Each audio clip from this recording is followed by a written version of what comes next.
want to start off just by acknowledging the passing of Darren Sanders. The funeral was this morning during practice. Many of us were there yesterday afternoon and last night at the showing and the viewing with the family. One of the best people I've ever known, one of the most stand-up people I've ever known, impacted everybody in this organization one way or another, including myself. One of the best friends I've ever had. He's there for you in good times, tough times, especially. And then if you were at the showing last night, you would know from 1 o'clock until 8 o'clock, it was a steady stream of 3 parking lots full of cars, right, Chad? I mean, people in and out. It was packed for the 8 hours. So it wasn't just here; it was everywhere in the Baltimore community. So, rest in peace, Darren Sanders. Okay, what questions do you have? John, what was kind of your impression? I mean, I know it takes it up another level in training camp with padded practice. What was kind of just your impressions in watching the guys out there? Yeah, I mean, it's a first day of pads. There's good, there's not good. I thought for the most part we were pad under pad. We were square. We were playing with our hands. But fundamentally pretty sound. You can tell the first day not too many guys on the ground. That's an indication that guys are playing with pretty good technique. From there, we'll watch the tape and see what we learn from it. John, what can you tell us? Villanueva wasn't out there today, and then we saw Zeitler leave halfway through practice. Yeah, we had a vet day for a couple guys. It was a vet day for him today, so we'll try to do other guys. Zeitler had kind of a little foot issue that he went in with. I don't know. I mean, it doesn't look serious, they tell me, but we're gonna protect those guys probably, especially the older guys through training camp here as much as we can.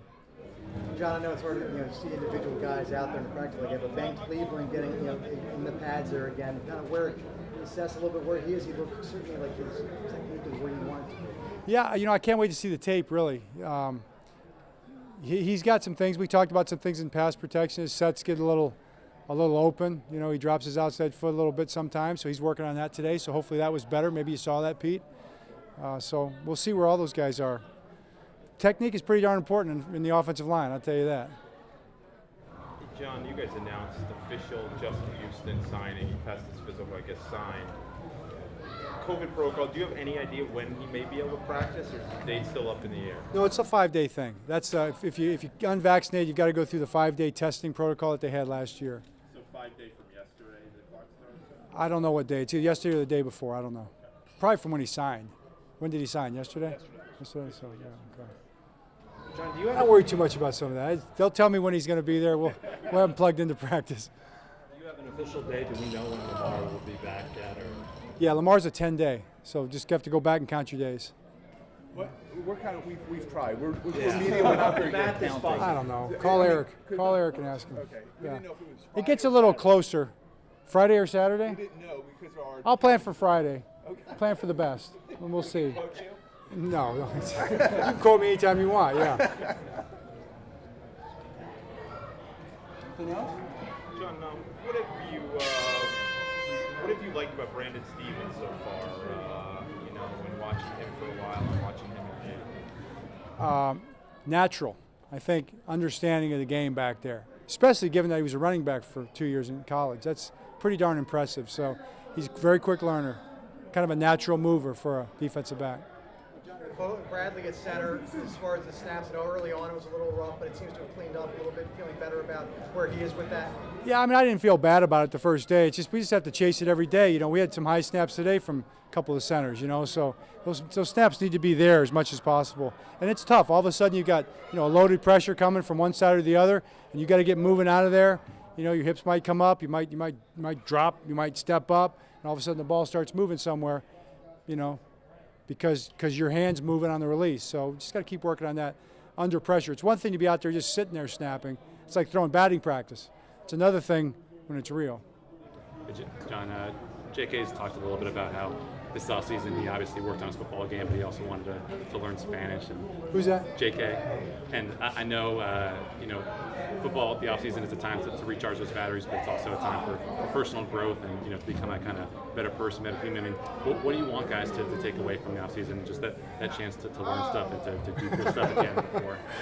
Well, listen, I don't speak Spanish, so it doesn't matter to me if he learns it or not. That's right. Yeah, we got a lot of people that work here who do, you know, so I'm sticking to English. I want to learn Italian. That's a goal someday. Just haven't found the time to do it. I've learned a lot of football, though. I'm doing the football language.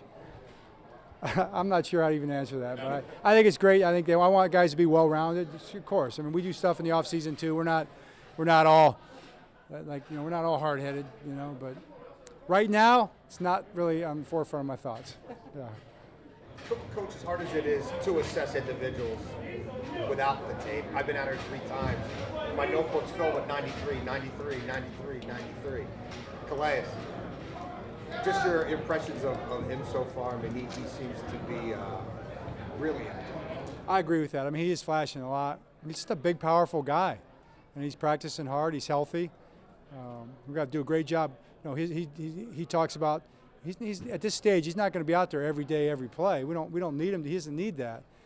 You know, the plays he takes, so he wants to be cutting edge. You know, and play with his hair on fire, and that's what I see him doing.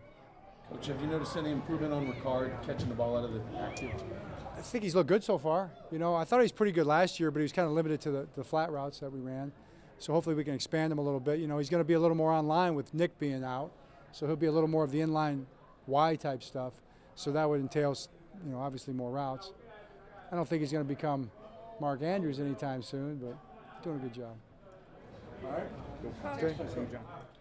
Are you following the Olympics, and there is a special game there? Are you following, or? I've been following the Olympics, yeah, at night. Been watching a lot of the races. I was really cool a couple times, you know, when the distance runners, even some of the middle distance runners, when they fall down and come back and win a heat. That was pretty cool to see. It's great stories, you know, seeing Simone Biles bounce back and, you know, fight through that and do something, win a medal. That was pretty incredible.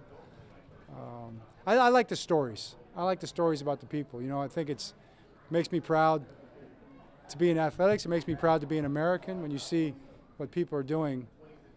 Yeah, I watch the Olympics. Yeah. All right, thanks.